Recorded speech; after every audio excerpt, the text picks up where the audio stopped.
Ibu Abu, apa enaknya menjadi wakil ketua DPRD?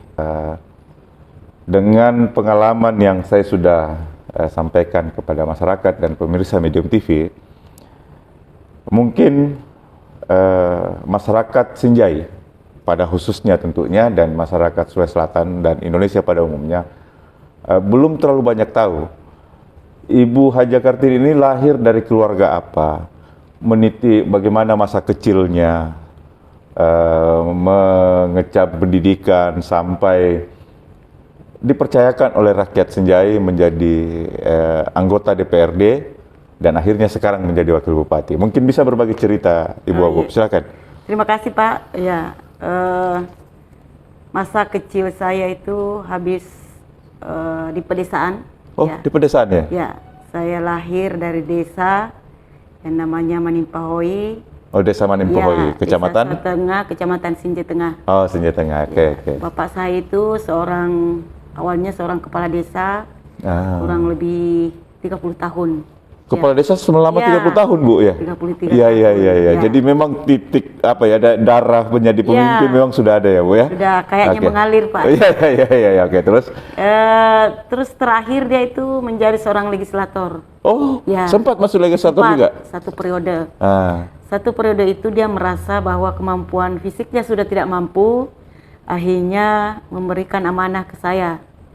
Pada saat itu saya menolak di tahun 2004. Ya. Tapi karena saya dibujuk dan selalu dikatakan bahwa ini amanah, Nak. Yeah. Dan diantara anak saya tidak ada yang saya beri kepercayaan selain kamu, selain saya maksudnya. Berapa bersaudara Ibu buat? 7. 7 ya? Yeah. Walaupun saya seorang perempuan, tapi bapak saya entahlah apa yang membuat dia latar belakangnya sehingga memberikan banyak harapan ke saya untuk menggantikan dia sebagai seorang pemberi amanah.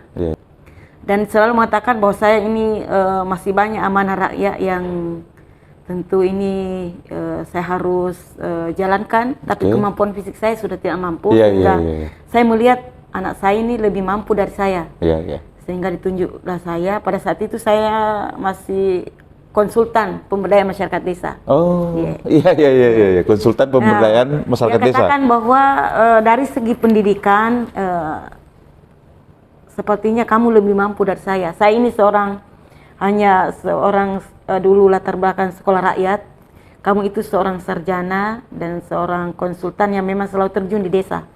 Sehingga pada saat itu lama juga saya dibujuk, tapi karena saya bilang ini amanah, saya bismillah, ya. Dan menerima? Ya, dan menerima karena politik pada saat itu saya belum mengenal sama sekali, masih awam.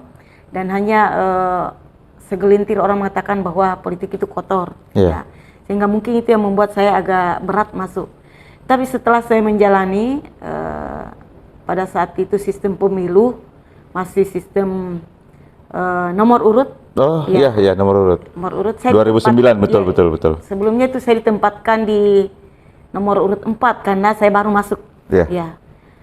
Katanya Golkar itu berjenjang. Kalau orang baru masuk tentu harus nomor urut di bawah. Saya menerima saja karena namanya saya hanya diberi amanah oleh orang tua untuk masuk, saya masuk.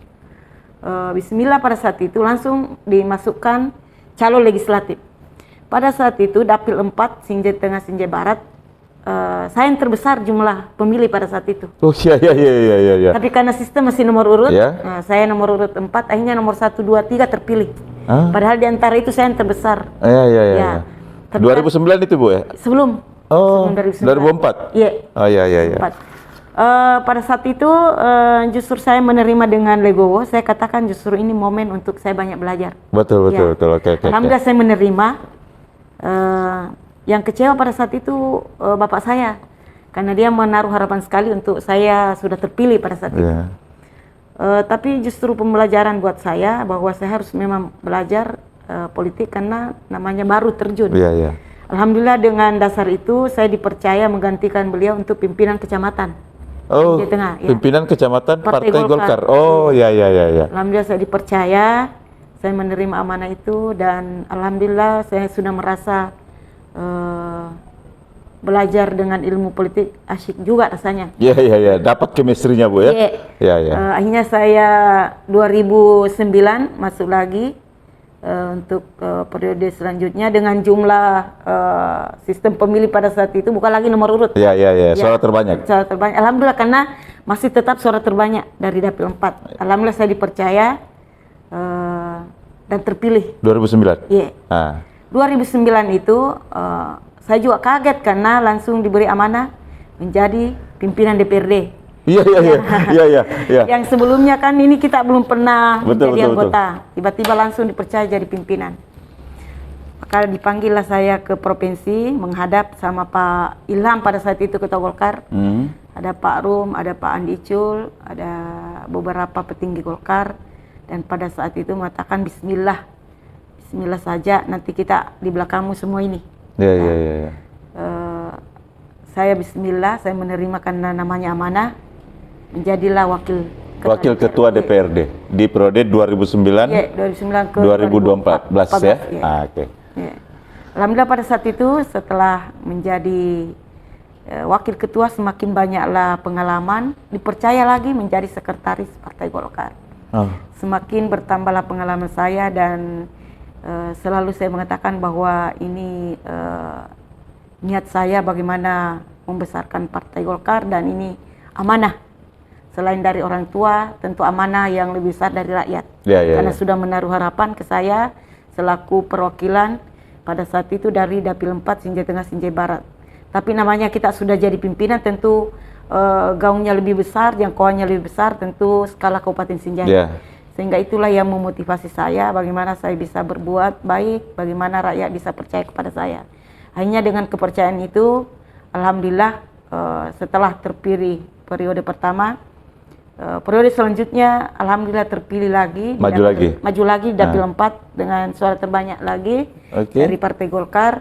Alhamdulillah saya diberi amanah 2 periode.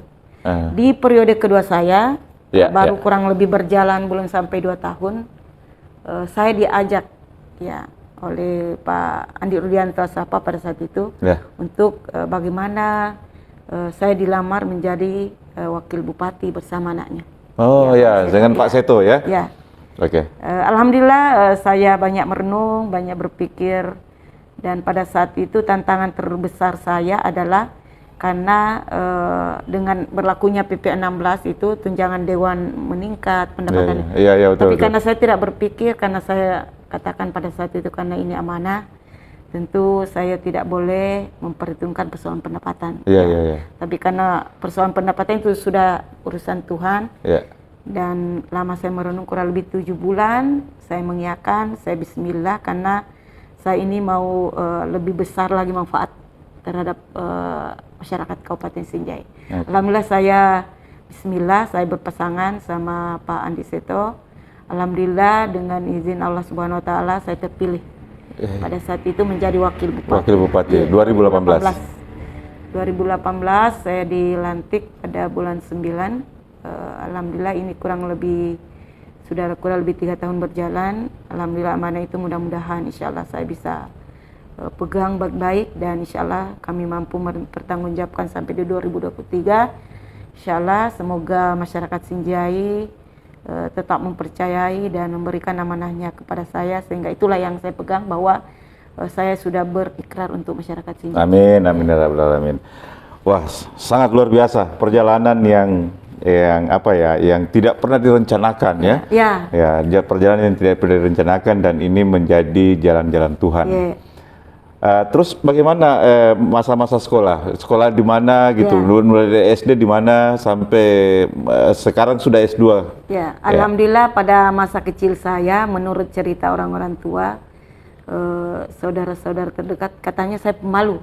Ada katanya tamu Pak, itu biasanya saya langsung sembunyi. Tapi mungkin karena pengaruh lingkungan, sekolah yang saya ditempa menuntut ilmu, mulai SD saya di kampung halaman di Manimpahoi, TK, SD, semua guru-guru selalu memberikan kepercayaannya kepada saya untuk mengikuti kegiatan-kegiatan di sekolah. Sehingga itulah yang memotivasi saya, mungkin karena sering mengikuti kegiatan-kegiatan ekstra kurikuler di sekolah, dengan sifat malu-malu itu terbuang. Akhirnya saya menjadi berprestasi di bidang olahraga, di bidang pendidikan. Selalu saya yang mewakili sekolah saya. Mulai TK, yaitu diajak untuk menari, untuk baca puisi dan lain-lain. Semuanya diberi kepercayaan ke saya. Termasuk juga pada saat SD, SMP, setiap ada kegiatan-kegiatan ekstra selalu saya mewakili sekolah saya dan alhamdulillah saya selalu juara. Termasuk misalnya cerdas cermat, pernah juga mengikuti mewakili SMP Manimpohoi, dipertandingkan dengan seluruh sekolah tingkat SMP di Kabupaten Sinjai. Alhamdulillah justru yang juara 1 itu dari kampung halaman saya. Dari Manimpohoi. Sehingga itulah yang mungkin selalu memotivasi saya untuk selalu berbuat terbaik, selalu mewakili sekolah dan selalu punya prestasi, karena itulah saya selalu mewakili sekolah saya. Sehingga sifat-sifat pemalu itu justru terbalik 180. Jadi SMA-nya di kota, di sini di SMA, Kota Sinjai. SMA 1 Sinjai yang dulunya dikenal dengan SMA 277. SMA 277. Alhamdulillah ya, karena bapak saya mendorong bagaimana supaya bisa saya ini bisa setara dengan anak-anak kota, sehingga saya diarahkan untuk sekolah di kota. Ya alhamdulillah selesai. Alhamdulillah dengan walaupun dari desa masuk di kota, alhamdulillah punya prestasi juga di SMA 277 dan selalu ranking di kelas. Alhamdulillah. Terus lanjut ke? Lanjut di Universitas. Universitas Unas. Di Universitas Hasanuddin. Pada saat itu masih saya lanjut diploma 3. Cita-cita saya pada saat itu masuk di Fakultas Kedokteran, tapi karena pada saat itu tidak lolos, akhirnya saya masuk di D3-nya. D3-nya. Alhamdulillah lulus di situ selama 3 tahun. 3 tahun. Lanjut ke S1, Fakultas Pertanian, jurusan Sosek. S1? S1. Alhamdulillah saya selesai, saya istilahnya dulu transfer. Transfer 93, 96 selesai.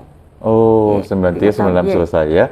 Wah, sangat luar biasa. Jadi saya mau menangkap dari histori perjalanan hidup Ibu Wabub ini mulai dari kecil yang tadinya katanya pemalu. Saya mau menangkap bahwa kegiatan-kegiatan ekstrakurikuler di sekolah itu malah bisa membangkitkan kepercayaan diri ya Bu ya.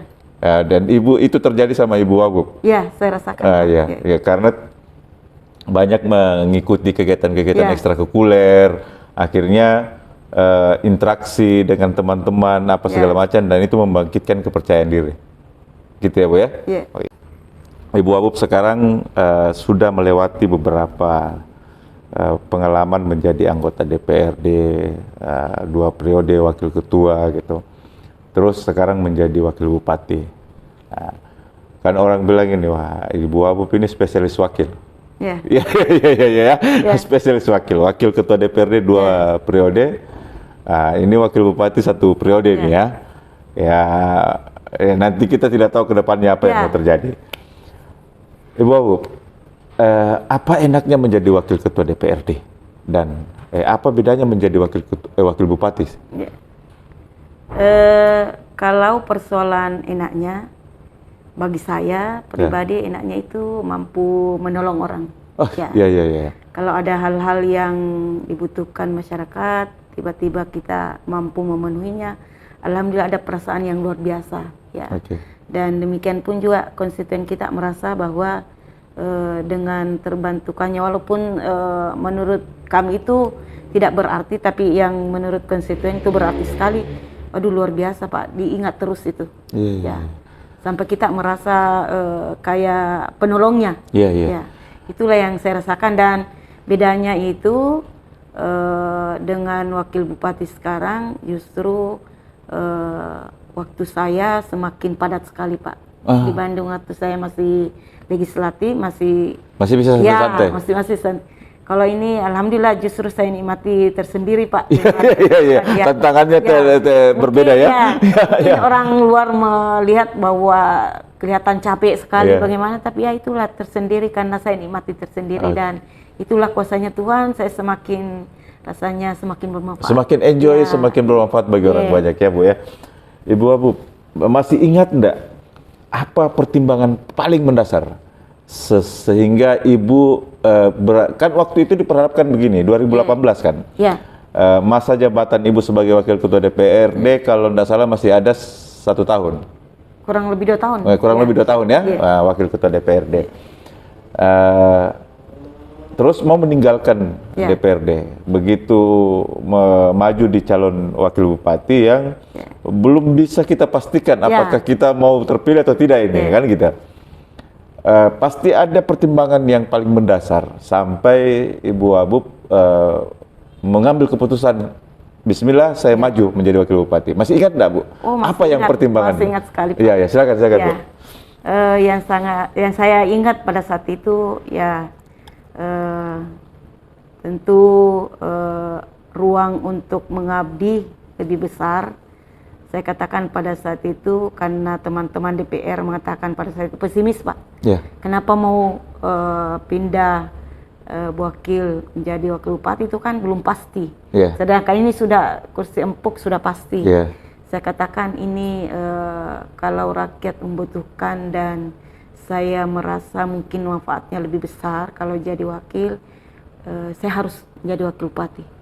Karena keterbatasan untuk pengabdian saya kalau seorang legislator mungkin masih bertahap ketiga fungsi itu, fungsi legislasi, penganggaran, budgeting hanya itu, Pak.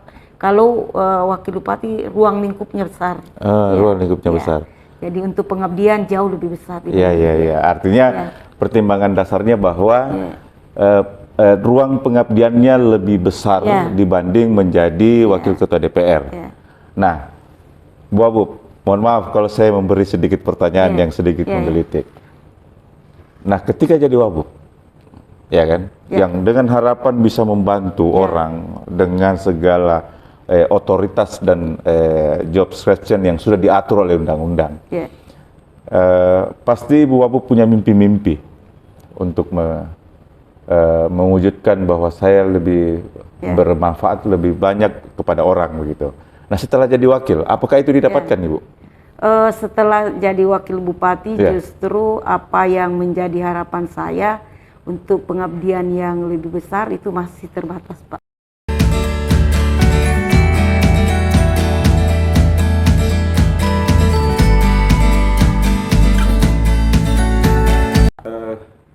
Ibu merasa bahwa ruang itu belum terbuka lebar ya? Karena masih ada batasan-batasan komunikasi yang tidak nyambung. Nah, Ibu, pasti Ibu punya mimpi-mimpi besar soal Sinjai, ya.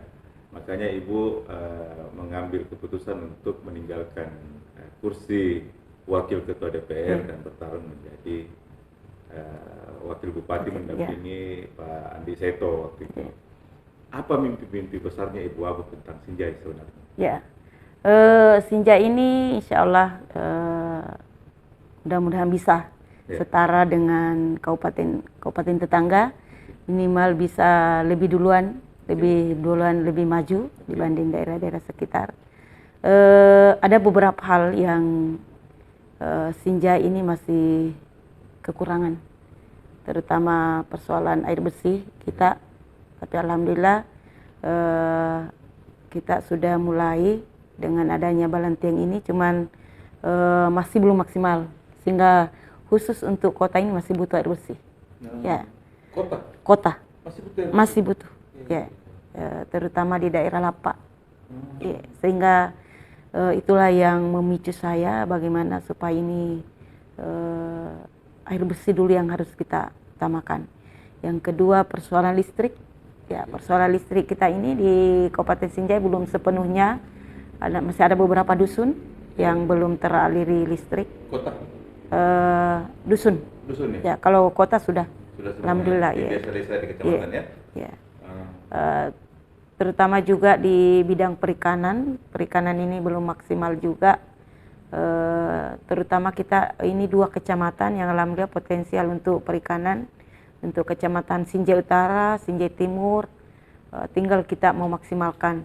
Daerah pariwisata juga kita ini alhamdulillah untuk Sinjai, khusus untuk kota ini dekat ke Sinjai Timur, alhamdulillah daerah pantai ini luar biasa sebenarnya potensi alamnya.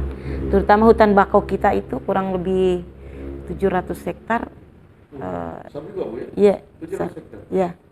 Dan ini potensi sebenarnya, terutama potensi karbon. Iya. Ini yang sampai sekarang ini belum ada investor. Sampai sekarang? Iya.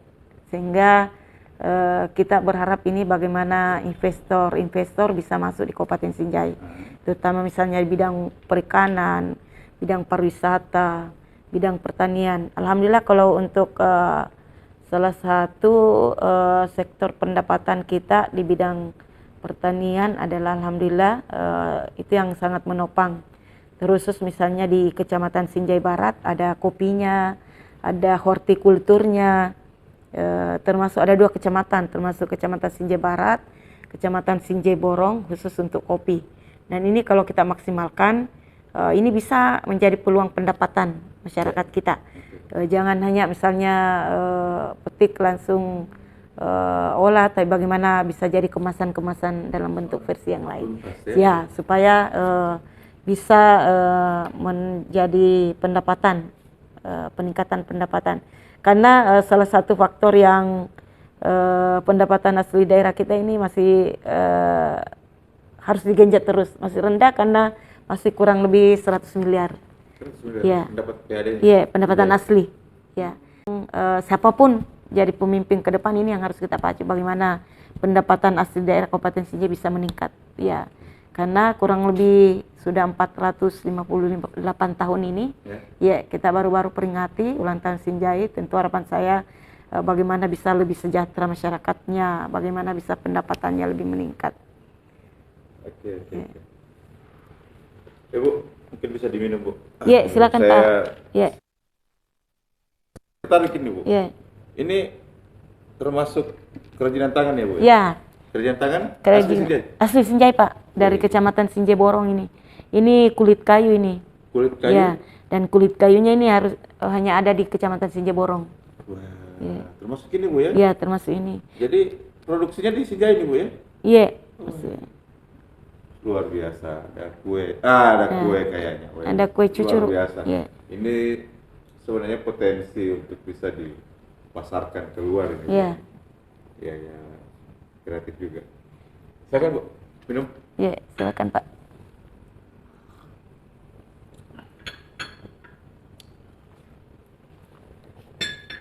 Ibu Abu, tadi banyak mimpi-mimpi Ibu Abu tentang yang Ibu Abu menurut saya gelisah tentang Sinjai ini adalah tidak masuknya investor. Dan mimpi-mimpi Ibu soal pariwisata, perikanan, sudah dikomunikasikan tidak sama mimpi-mimpi Ibu semua ini soal Sinjai, dikomunikasikan sama Pak Bupati untuk bagaimana supaya dilaksanakan? Ini sementara sekarang digenjot Pak, untuk misalnya bidang peternakan, pertanian. Ini sementara berproses, sehingga ini proses ini mungkin jangka panjang kalau mau maksimal, tapi kita sekarang sudah memulai. Soal investor, harusnya investor itu sudah melirik dengan potensi sumber daya alam Kabupaten Sinjai yang begitu menurut saya wah gitu. Apalagi Sinjai ini dikelilingi oleh laut. Ya, malah ada kecamatannya kalau tidak salah di pulau ya. Ada Pak. Ada pulau. Kalau ada 2 kecamatan, ada Pulau Sembilan, ada Kecamatan Sinjai Utara, malah ada timur laut. Ya, sepanjang ada di sana Pantai Malendreng, ada Bulokong, ada Tongke-Tongke. Ya, semuanya dikelilingi oleh laut. Nah, harusnya ini sudah dilirik oleh investor-investor di luar. Apa kendalanya, Bu? Sampai mereka, investor ini berpikir untuk masuk Sinjai?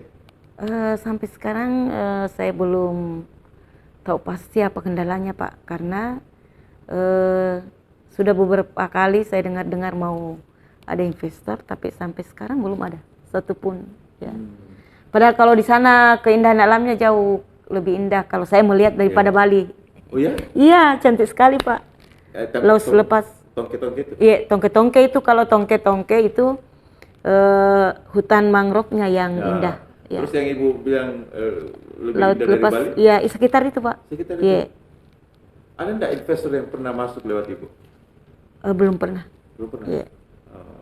Yang Ibu bahwa pernah ada yang masuk? Iya, hanya cerita lewat Pak Bupati? mungkin lewat Pak Bupati. Iya. Gitu. Berarti ada yang salah dong, Bu. Apa itu, Karena Pak? mereka tidak pernah tuntas untuk mau masuk di sini. Ya, itu saya apa sih kira-kira apa kendalanya? Iya. Oke, ada yang salah berarti ya. Apakah salah di model komunikasinya atau model apanya? Tapi untuk sementara ini memang belum ada ya, semenjak Ibu wakil menjadi wakil bupati. Pernah, Pak, itu lewat ketua Himas. Himas Himpunan Masyarakat Sinjai yang tinggal di Jakarta. Saya temani jalan-jalan ke tongke-tongke. Kebetulan dia mau menyumbang juga masjid terapung untuk para perantau. Rencananya di sana mau dibangun, dan melihat potensi yang luar biasa hutan bakonya, dia bilang, wah luar biasa, Bu, ini bisa jadi pendapatan asli daerah dari karbon. Tapi itu butuh proses, butuh waktu. Saya bilang, tolong dong, Pak, supaya mulai dari sekarang bekerja, dan insya Allah, Pak, mudah-mudahan itu lewat. Tapi itu pun baru kurang lebih 2 minggu lalu. Kan investor ini butuh keamanan, kenyamanan, dan jaminan dari pemerintah daerah, dukungan full dari pemerintah daerah. Apakah itu bisa disiapkan untuk insya Allah siap, Pak. Namanya kita mau mengundang investor tentu harus siap. Tapi kenapa sampai hari ini belum ada yang masuk? Apa yang salah kira-kira? Itulah yang malah saya pernah tanya, Pak ini ketua DPP Himas, ya katanya pernah dulu mengajak beberapa investor ke Pak Bupati.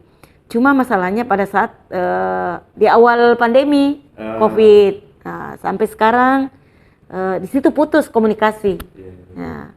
Jadi tidak makanya, Pak, waktu ketemu saya bilang, ditindaklanjuti kembali, Pak, jangan sampai sudah bisa. Ada beberapa, menurutnya itu ada 10, ada di bergerak di perikanan, kopi. Sudah mau katanya dikasih ketemu sama Pak Bupati pada saat itu, cuma karena pengaruh pandemi akhirnya sampai sekarang belum pernah ketemu. Nah, seandainya ada investor yang masuk lewat Ibu Wagub, dan dia minta jaminan, kan yang menentukan di Sinjai ini kan Bupati. Iya, nanti saya komunikasikan, Pak, ke Pak Bupati. Gitu, ya. Okay. Untuk Sinjai ya harus. Ya. Ibu Wagub, Ibu Wagub punya segudang mimpi untuk Sinjai. Dan tentu mimpi-mimpi ini akan berusaha untuk diwujudkan. Apa rencana Ibu ke depan untuk bagaimana mewujudkan mimpi-mimpi Ibu untuk Sinjai ke depan? Waduh, mau mancing ini. Enggak. Cuman begini, artinya apa mimpi? Kan begini, Ibu Wagub kan punya mimpi-mimpi besar untuk masyarakat Sinjai dan daerah Sinjai. Nah, tadi kan sudah dibicarakan bahwa meninggalkan legislatif itu karena pengen betul-betul berbuat lebih banyak dan lebih bermanfaat kepada banyak orang, begitu. Karena saya sepakat dengan prinsip Ibu bahwa sebaik-baik manusia itu adalah manusia yang bermanfaat bagi orang banyak, gitu. Nah, kira-kira apa pikiran Ibu ke depan untuk mewujudkan mimpi-mimpi ini untuk Kabupaten Sinjai dan masyarakat Sinjai? Tentu untuk mewujudkan mimpi-mimpi itu tentu selain kita penentu kebijakan utama, baik misalnya di eksekutif maupun di legislatif, semuanya itu punya peran yang sangat penting untuk menentukan bagaimana Sinjai ke depan, Pak. Entahlah, mudah-mudahan saya ditakdirkan oleh Allah Subhanahu wa Ta'ala, apakah saya masih tetap di eksekutif apakah 01 atau 02, tetap saya akan mengabdikan diri saya. Ya. Entahlah bagaimana ke depan. Ya, kalau Tuhan mentakdirkan saya masih di eksekutif, tentu mimpi-mimpi itu sudah ada, Pak, di pikiran saya. Karena saya sudah lakoni sekarang ini kurang lebih 3 tahun. Tentu saya sudah menemukan masih beberapa kekurangan. Tentu dari kekurangan inilah yang kita wujudkan. Ya. Dan itu mimpi itu bisa kita wujudkan kalau kita penentu kebijakan, baik di eksekutif maupun di legislatif. Ya. Okay. Ya. Ibu Abu berakhir masa jabatan tahun berapa? 2023, Pak. 2023? Yeah. Nah, berarti Sinjai ini akan dipimpin nantinya oleh PLT. PLT, ya. PLT Bupati, Yeah. ya. 1 tahun lebih. 1 tahun, 1 bulan kayaknya. Ya. Menarik juga ya. Ya. Ibu Abu, mungkin lewat medium ini Ibu Abu bisa mempromosikan daerah Sinjai. Yeah. Ya, daerah Sinjai. Apa sih masyarakat luar sana untuk berkunjung ke apa yang mereka mau dapatkan di Sinjai, atau wisata apa yang ya. Alhamdulillah Kabupaten Sinjai sekarang di bidang luar biasa, Pak. Ada ada mangrove-nya cantik.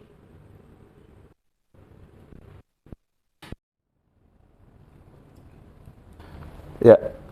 Ya. Ibu Abu, Ibu Abu sudah membicarakan mimpi-mimpi Ibu, dan sekarang mungkin Ibu Abu ini punya harapan untuk masyarakat. Mungkin di akhir obrolan kita, Ibu Abu bisa menyampaikan harapan-harapan Ibu Abu mengakhiri masa jabatan 2023. Ya, tentu harapan saya terhadap masyarakat Sinjai ini bagaimana semakin sejahtera, semakin bagus dari segi IPM dan lain-lain. Tentu banyak potensi di Kabupaten Sinjai ini yang masih perlu garapan, masih perlu proses untuk bagaimana bisa peningkatan kesejahteraan masyarakat ini semakin meningkat. Misalnya di bidang pertanian. Bidang pertanian ini masih perlu pendampingan terhadap petani kita, bagaimana bertani yang sesungguhnya, supaya bagaimana petani milenial yang punya pemikiran milenial, yang petani berdasi, yang punya pendapatan bisa lebih sejahtera dari sekarang ini, bukan petani-petani tradisional. Selanjutnya di bidang peternakan juga kita ini alhamdulillah Kabupaten Sinjai luar biasa. Malah peternak-peternak kita itu dari segi pendapatan juga bisa dikatakan bahwa Sinjai ini punya potensi yang luar biasa, misalnya dalam penggemukan, dalam bibit-bibit unggul. Tentu ini harus dicarikan cara bagaimana para peternak kita ini mendapatkan bibit-bibit unggul sehingga pendapatan ternaknya bisa lebih dari sekarang ini. Ya, tentu dengan bibit-bibit unggul. Di bidang pariwisata alhamdulillah kita ada gunung, ada laut, dan alhamdulillah potensi pariwisata kita di Kabupaten Sinjai luar biasa. Cuman ini saya katakan masih terkendala karena masih terbatas, belum ada investor-investor yang datang, sehingga tentu kalau ada investor kita akan lebih besar lagi gaungnya, sehingga bagaimana juga bisa meningkat di sektor pendapatan pariwisata. Ya. Selanjutnya khusus di daerah pegunungan ini, yaitu ada Sinjai Barat dan Sinjai Borong ini, di sana kopi, Pak. Ya, kopi, ya kopi. Ada juga sekarang kita punya gula aren, gula semut. Nah, ini juga yang masih perlu kemasan-kemasan sehingga pemasarannya bisa sampai ke hotel-hotel dan lain-lain. Ini yang masih butuh proses pendampingan, dan saya berharap ke depan ini dari gula aren ini bisa meningkatkan pendapatan petani juga dari mungkin dulu hanya berupa gula batok saja. Setelah diolah bisa dari misalnya 20.000, 30.000 bisa berpendapatan sampai 100.000. Ini harapan saya, Pak. Oke. Ibu Abu, terima kasih banyak sudah menerima kami dari Medium TV, ngobrol panjang dan berbagi cerita tentunya kepada masyarakat Sinjai pada khususnya dan masyarakat Sulawesi Selatan dan Indonesia tentunya. Terima kasih Bu Abu. Terima kasih Pak. Kita sudah ngobrol panjang dengan Ibu Wakil Bupati Kabupaten Sinjai. Banyak yang saya harus garis bawahi bahwa pertama, Ibu Abu ini berangkat dari kehidupannya yang katanya tadinya malu-malu, tidak punya kepercayaan diri, akhirnya dia lebih banyak melakukan kegiatan-kegiatan ekstrakurikuler dan itu bisa membangkitkan rasa percaya diri. Nah, ini mungkin pesan yang harus bisa disimak dan diambil oleh adik-adik kita atau orang-orang yang punya rasa minder dan tidak mampu menimbulkan kepercayaan diri. Itu pertama. Kedua, Ibu Abu berpikir bahwa soal pendapatan itu soal kedua sebenarnya. Beliau sebenarnya sudah selesai dengan dirinya, dengan domestiknya secara pribadi. Cuman karena memang beliau berprinsip bahwa sebaik-baik manusia adalah manusia yang bermanfaat bagi orang yang banyak. Dan potensi di Sinjai ini sangat besar dan Ibu Wabu punya mimpi-mimpi untuk bagaimana Sinjai setara dengan kabupaten-kabupaten yang lebih maju di Provinsi Sulawesi Selatan ini. Terima kasih, kita akan ketemu dengan narasumber yang berbeda, dengan topik yang berbeda. Assalamualaikum warahmatullahi wabarakatuh. Waalaikumsalam.